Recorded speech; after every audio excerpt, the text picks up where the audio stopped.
Now it's At Issue's turn to check in on the Ontario election. They've been dying to do it. We have the man behind CBC's poll tracker here to help us. Eric Grenier joins us for the first time from here in Ottawa. And of course, Andrew Coyne is in Toronto and Chantal Hébert is in Montreal. Okay, we're sort of about the halfway point in this election. Let's start with the party we were just hearing from there with Hannah, and that's Doug Ford and the Progressive Conservatives. Andrew, let me start with you.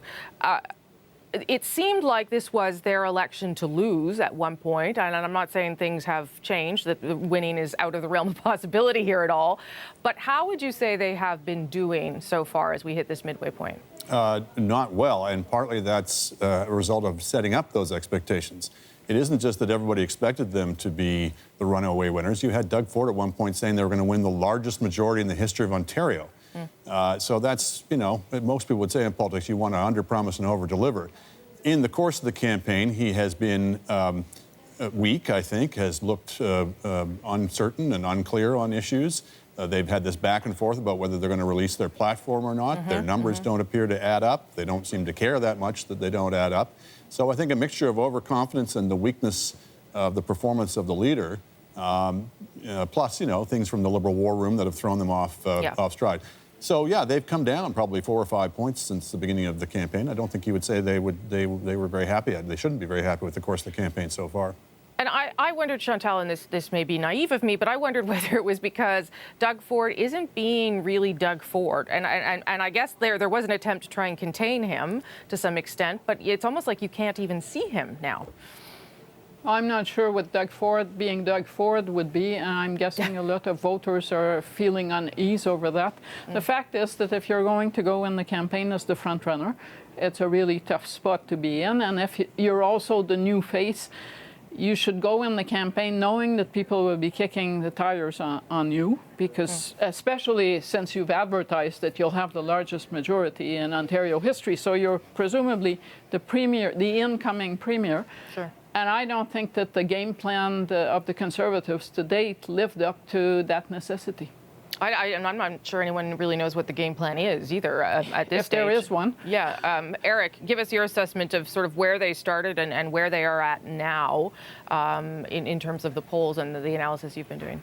Well, they started out the campaign in a really strong position to win a majority government because, in part, the vote of the Liberals and the NDP was more or less split between them. So the Conservatives were in an even stronger position than they might have been otherwise. But the challenge for the Conservatives in this campaign was just not to give voters a reason not to vote for the PCs. Because of the desire for change that we've seen in polling as high as 83% in this in the province, all Doug Ford needed to do was be a safe alternative, a safe conduit for that change. But instead, what we've seen throughout this campaign with the issues that have come up with Doug Ford's own performance, that he's given voters who maybe were looking for a reason not to vote for the PCs, he's provided those reasons as this campaign has gone on. So there's a couple things happening here, and you alluded to one of them, Eric, and that is this desire for change that Kathleen Wynne is wearing after 15 years of Liberal government in Ontario, more than 15 years. And she has removed herself from a lot of the campaign ads, but this week she put herself back in, and I think we have a little bit of one of the ads where she is now saying that she can do better. And I want your assessment after this of why we think people dislike her or the party so much at this stage. Here's a little bit of that ad. I can do better. How can I make life better for you? That's what I think about when I get up to run at 5 in the morning. Government isn't about winning power. It's using the power you're given to help. What do you make of that, Andrew? The fact that she is now back in the ads, but saying that she is not, she admits that she could do a lot more. Well, it's clear that among the liabilities for the Liberals, and they have many, but one of them is the leader. People make a lot of that. That's not necessarily that unusual. I think she's wearing some of the sins of the previous McGuinty government as well, but she came in as the person who was going to be the change without changing parties. And I think there's a certain measure of disappointment with her in that regard, that some of it was sort of the same old that we'd learned to endure under McGuinty. So I think it's partly that. And, you know, you've been in power for 15 years. You've accumulated baggage in terms of broken promises, in terms of expenditure scandals. You know, there's a lot for this government to wear at this point. Chantal, what do you think it is about Kathleen Wynne?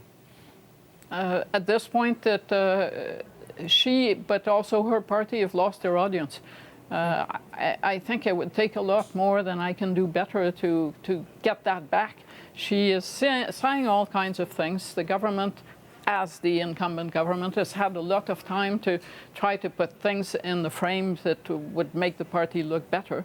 And people have turned it off the Liberals. It seems, when you look at how the campaign is unfolded, that a large majority of Ontarians started the campaign by saying, my first bottom line is I will not vote Liberal. Yeah. Once that happens, ask the Conservatives and Kim Campbell what happens. So Eric, would it matter who the leader is? Is it about Kathleen Wynne, or is it about all these other things? Well, if it was someone else other than Kathleen Wynne, I think the Liberals would probably still be in the same position. 15 years is a very long time for any government to try to secure re-election for a fifth time. Kathleen Wynne isn't much of she doesn't help her candidates, and we're hearing that throughout the campaign, that some candidates are saying, please don't come to the riding. And we've seen a lot of candidates also emphasizing the re-election of a good MPP rather than a good government. But there's actually some shades of the last time that the Liberals were defeated in an election in 1990. It was suggested to David Peterson that he come out with an ad saying, I can do better. He didn't want to do that, and in the end, the Liberals lost that election. Okay, so that leads us to what was long the third party, but certainly one of the most experienced leaders, and that's Andrea Horwath. This week she had to explain away a big math problem, and that, I'm going to play that clip, but that may speak to some of the issues around the NDP's credibility. So here's Andrea Horwath answering that question. When the mistake was identified, we fixed it right away. We acknowledge that it has occurred, and I think that's what people expect. People want to have the kind of leadership that isn't afraid to be honest about making a mistake like this.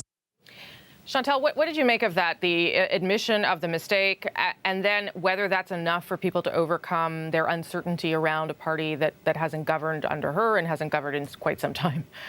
Well, for one, if you're going to have to admit to something like that, you should do so and try to get rid of it in as few news cycles as possible, so you don't lose too many campaign days. And second, I'm guessing the NDP would be more hurt by this if they were running against a Conservative party that had gone out of its way to feature competence.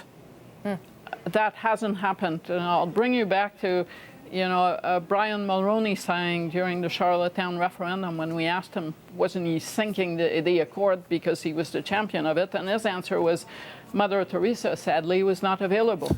Well, Mother Teresa is not going to be on the Ontario ballot in 2 weeks either. Andrew. Well, she's the lesser of three evils. I mean, if people dislike Kathleen Wynne and they fear Doug Ford, perhaps, then Andrea Horwath looks quite likable and quite competent compared to the two.